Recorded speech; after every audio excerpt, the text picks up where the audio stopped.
కప్సా శంకర్రావు అనే అతను బ్రాహ్మణుల ఎమ్మెల్సీ ఎలక్షన్లో పోటీ చేస్తున్నారు. కాబట్టి బ్రాహ్మణుల బంధువులందరూ ఆయనకు తప్పకుండా ఓటు వేసి గెలిపించాలని మా యొక్క ప్రార్థన. ఈయన ఎన్నో గ్రేటర్ హైదరాబాద్ సమస్యల్లో అతను కన్వీనర్గా ఎన్నో పోరాటాలు చేసి అతను 560 కోట్ల సిఎస్ఆర్ ఫండ్స్ని సుప్రీంకోర్టులో కేసు వేసి తన ద్వారా తెప్పించాడు.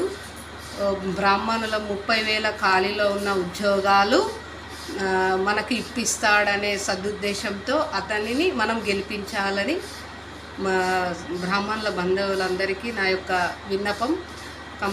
అందరూ ఓటు హక్కు ఉన్న ప్రతి వారు అందరూ కూడా కప్సా శంకర్రావుకి ఓటు వేసి మన బ్రాహ్మణుల యొక్క ఉన్నతిని కాపాడాలని సవినయంగా కోరుతున్నాను. తను చేసినటువంటి సేవలు చాలా ఉన్నవి.